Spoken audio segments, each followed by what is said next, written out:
evening, good morning, good afternoon, saan lupalop mo kayo ng mundo. Mega love shoutout sa inyong lahat mga kabsat. Naku po, nakita ko tong post ni Kabsat Romeo TV mga kabsat. Grabe, nagkaroon ng tension sa Dasma Village. Bayad, hindi matanggap ang halos 200 na katao po. Tragis, kitang-kita na. Wala pa nga 200 yun eh. Diba? Ang dami nilang vloggers.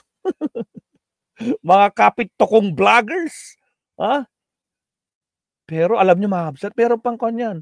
Bago natin, habang pinapakinggan natin sa Romeo, meron pa. Mukhang dahil sa nangyaring ito mga kabsat, nabwisit itong mga banateros, lalo na itong si Banatbay, tsaka yung mga ibang garapata pa. Anong sabi? Pero pakinggan muna natin si Kabsat Romeo TV. Romeo TV, pakipahirap saglit ha. Fake news na naman to si Bayadbay. Oh, bakit? Bakit fake news na naman si Bayadbay? Kulang 200 pulis ang nakadeploy sa magdamagang protesta ng nasa. Oh, kulang-kulang. Less than 200. Baka nga less than 100 lang eh. Pasalamat ka nga, less than 200 pa. Sa 200 ralista. 200 daw yung ralista. Hindi ako naniniwala. Bakit? May naniniwala ba sa'yo? Tragis ka. Hindi 200 yan. Oh. Libo ho yun nandyan. Hindi 200. Ano daw? Libo daw? Sa Dasma Village? Libo? Kailan pa? Asan yung ebidensya? Eh samantalang puntahan mo yung mga live nila, yung mga garapata. Kitang-kitang sila din, mga vloggers na nandun. 200. Sorry pero Oh. I beg to disagree. Madilim lang kasi. Kaya hindi mo makita yung iba na nasa gilid-gilid. Alam mo, ganito. Eh bobo kasi kayo. Ah? Magagawa kayo ng people power. Sabihin nyo may people power kayo. Tapos libo? Kailan pa naging libo yung people power nyo? Wala kang ka-power eh. Ito yan eh. Oh, sige. Alam mo talagang Diyos ko mga kababayan, Oh. ayaw pong tanggapin ni Bayadbay yung sinabi diyan sa balita na halos 200 lang po yung mga nagrarally nung people power na nilunsad ni Congressman Meow Meow. Diyos ko, hanggang dyan ba naman fake news ka? Kitang-kita naman, di ba, na maraming nagbablog at nag-iikot. Tama. Na anong oras na, halos 11 or 12 na, wala pa rin katao-tao. Di ba? Malamang tulog na sila kasi 11 o'clock na ng gabi. Wala na, pagod na sila. Ang marami lang dyan, Oh. yung mga vlogger. Tama, Yan ang agree. nagparami. Diyan Tama. sa people power na inilunsad ni Congressman Meow Meow o ni Congressman Kiko Barsaga. Hindi nyo talaga matanggap ang katotohanan. Tama. Na walang sumusuporta sa inyo at walang gusto na mapabaksak si Pangulong Bongbong Marcos bilang isang Pangulo ng Republika ng Pilipinas. Kaya masama loob Alam nila nyo eh. sa totoo lang ha, tanggapin nyo ang tunay na katotohanan, di ba?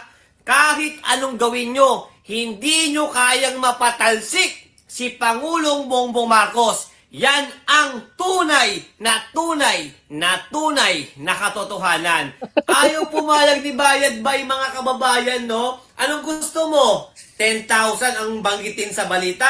Eh talaga namang 200 lang naman mahigit eh. Di ba? O sabihin na natin 300. O 400. O 500. Diyos ko, konti pa rin yun. Di ba?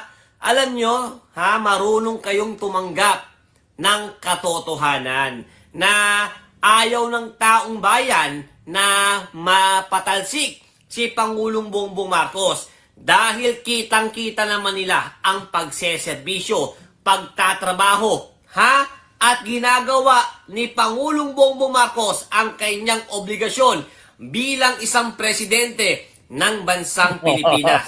Tapos itong si Congressman Kiko Meow Meow, sinisisi mo pa, di ba? Na sinabi mo na pagpunta doon sa rally, umalis agad.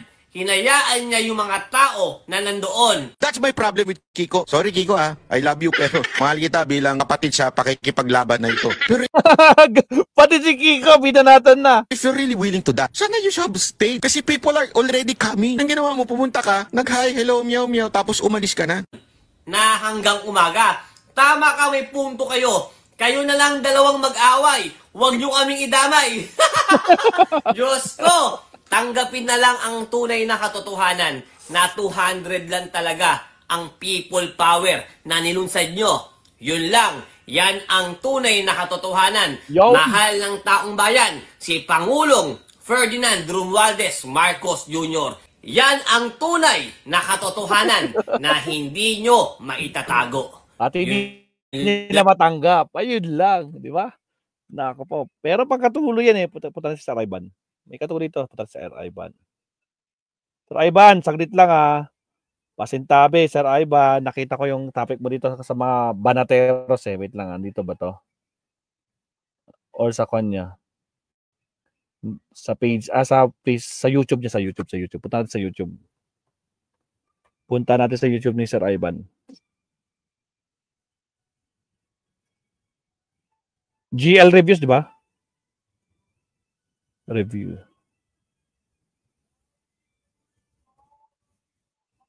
Ba? GL Reviews ba? GL Reviews. Yan, GL Review TV. Ito, Mabsat. Nag-away-away na sila, mga banateros. 1 hour ago. Pahiram, saglit lang, Sir Ivan, Yung, lalo na yung kay Kwan. Good day for a date. O sa mga di pa nakapag-subscribe kay Sir Ivan, GL Review TV. Ayan. Wait lang. Coming back, so you're up to 100% dandruff-free every day. Saglit lang. Head and Shoulders. Patuloy How ito was your ng... weekend? Dalawang harang, Ika lang. O yung handler. Wait lang. Ito na, Kabsat. Okay, ito. Babanateros, may sinasabi, mga Kabsat. Daw si Sir Ivan Makabayan. Kasi ang kanilang ipinapalabas na magandang lalaki at saka mga gwapo yung mga banateros Makabayan. O di ba gwapo daw itong si Che Guevara Makabayan?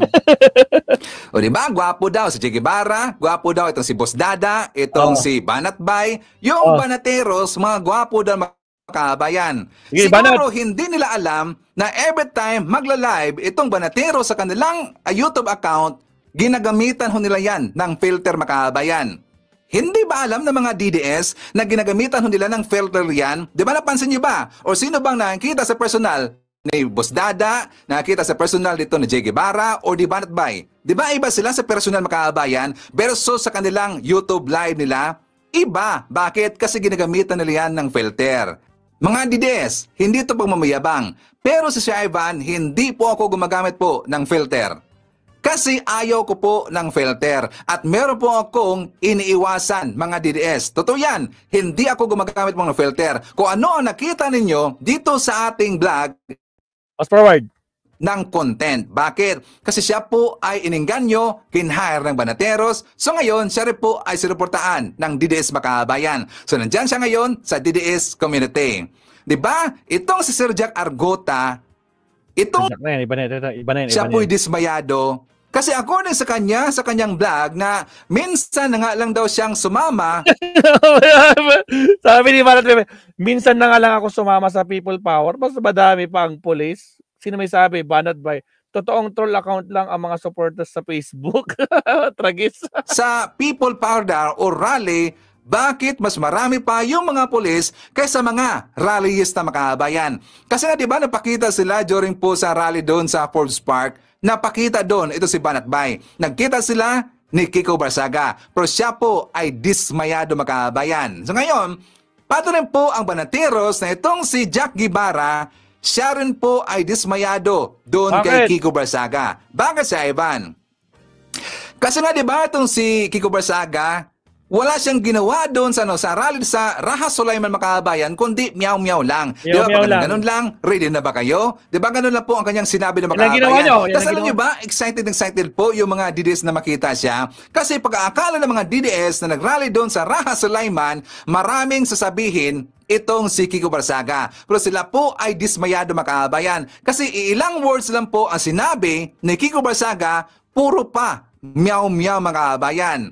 At ang nakakatawa dito, late na nga itong si Kiko Barsaga dumating doon sa Forbes Park, siya pa yung unang umalis sa rally Makabayan. Iniwan niya yung mga DDS vlogger at sa yung kanilang mga na-hard na mga rallyista makabayan. Kaya galit na galit ngayon ang Banateros dito kay Kiko Barsaga. For bakit more nga? details, let's watch this. Alright. Pasintabi sa lahat ng supporters ni Kiko, Congressman Kiko Barsaga. Wala naman akong galit sa kanya pero medyo na-dismaya lang ako ng konti kasi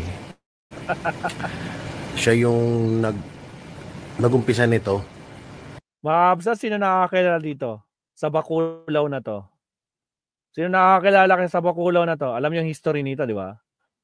Na-topic na natin minsan to. May history to, mga kabsat. Okay, hayaan na natin yung history niya. Pero may history to, no? PM nyo na lang kung gusto nyo malaman. Ng rally. Tapos siya yung biglang nawala. Biglang naglaho. So, dumarating Paano mawawala? Nakita niya. Putragis. Ilan lang yung rally. Paano natin mapapatalsik si Pangulong Bongbong Marcos nito kung ganyan lang? Ilan lang. Mas marami pa yung pulis. Bahala kayo dyan. Akala ko ba, ang dami-dami nyo. Pagdating sa Facebook post ko, dami na. Tara na. Tapos biglang pag nandun ako, wala pala ko. Konti lang yung tao. Iwan ko na kayo dyan. Bahala na kayo dyan. O, yun, iniwan. Nag-computer games. Paggising niya, wala na. Late na siya sa kanyang hearing. Ethics complaint. Goodbye. ang tingin tuloy ng mga against dito sa rally na to, parang nagpasiklab lang or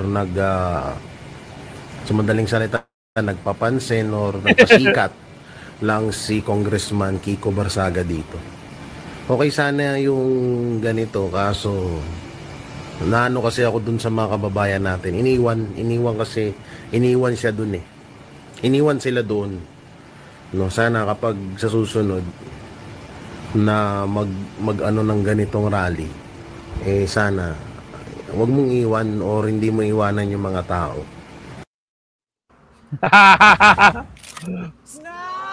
Sana mag-iwanan. Ako po, na-dismaya tuloy sila. Mas inuna pa niya mag-computer na lang siya kaysa mag-rally. Wala naman tao. So, pasensya na sa mga supporters ha. Hindi ko, sa mga vlog ko, bilib ako dito sa batang to, pero dito medyo nadismaya ako. Kasi parang ano lang, alam mo yun, iniwan niya talaga, iniwan niya sa yung mga tao doon. Bigla siyang nawala, biglang umalis. Yun na. Tapos, pinakaano pa dyan, pinaglakad ng malayo yung mga kababayan natin. Pero doon, okay lang yun, yung pinaglakad ng malayo, pero sana hindi iwan. Bakit naman di iwan? Kung yun lang naman sila, kayo na din lang, puro vloggers lang nandun, ano pa ba? What do you expect? Ako po. Ganun talaga. Walang gustong maniwala sa plano nyo di ba? Walang may gustong pabagsakin si Pangulong Bongbong Marcos at ayaw nila. Feeling nyo kasi, ang dami nyo, napaka-entitled ninyo. Sa susunod, sana gawin ni Congressman Kiko, pag nag-declare siya ng ganyan, dahil alam naman niya na susuportahan siya ng taong bayan, kaso nga lang, ang problema ko kasi dito, yung pang-iiwan.